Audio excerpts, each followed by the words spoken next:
میرے نبی نے اس رات کی فضیلت بتائی، عمل کوئی نہیں بتایا۔ جیسے یہاں کوئی صلاۃ تسبیح کی جماعت کرا رہے ہوتے ہیں، کوئی اجتماعی تہجد پڑھ رہے ہوتے ہیں، کوئی دیگیں چڑھا رہے ہوتے ہیں، کوئی آتش بازی کر رہے ہوتے ہیں، تو وہ اس میں اتنا غلو ہو گیا ہے کہ یہ بھی ٹھیک نہیں۔ اور کچھ علماء نے اس کے رد میں اس کا اتنا انکار کیا ہے کہ اس رات کی کوئی فضیلت ہے ہی نہیں، یہ بھی ٹھیک نہیں۔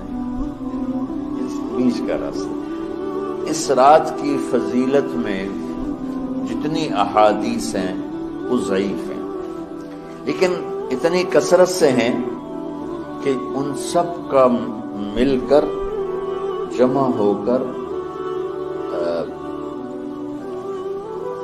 کم از کم وہ حسن لغیر ہی تک تو پہنچ جاتی ہیں۔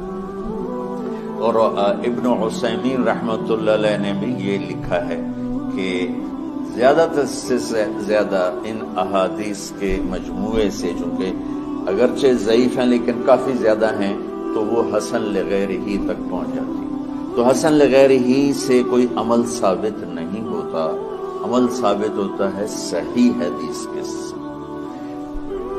ایک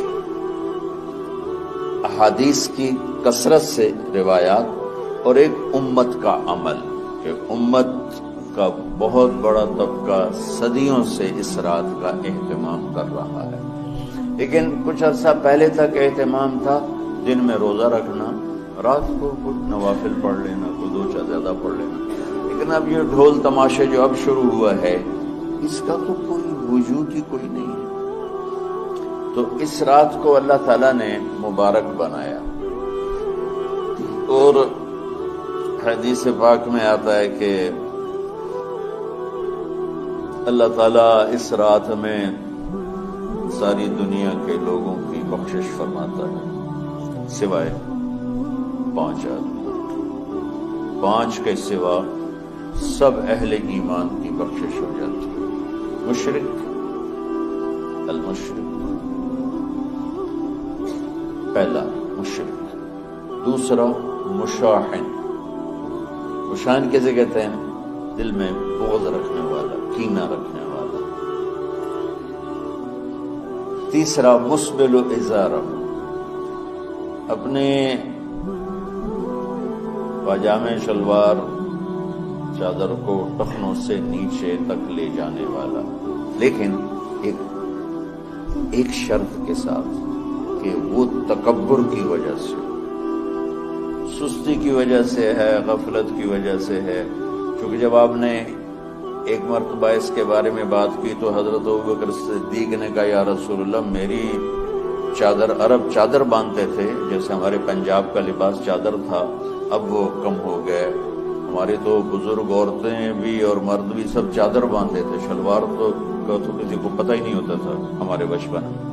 یہ تو پھر آہستہ آہستہ جب تعلیم آئی تو شلوار دیہاتوں میں بھی اور شہروں میں عام ہو گئی۔ تو اگر وہ اس لیے لٹکا رہا ہے کہ طبیعت میں تکبر ہے، پھر اس وعید کا وہ حقدار ہے۔ اگر ویسے اس کی نیچے جا رہی ہے تو میرا مالک ایسا، وہ تو ہے ہی رحیم و کریم، ہے ہی رحیم و کریم، ہے ہی رحیم و کریم، صرف شلوار نیچے لٹکانے سے وہ اتنی شدید سزا دے، اگر اس کے پیچھے تکبر ہے پھر ہے، یہ تکبر نہیں ہے تو انشاءاللہ وہ اس سے معفو ہے۔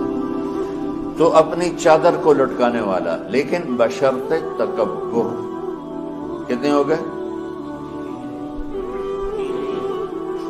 عاق لوالدیہ،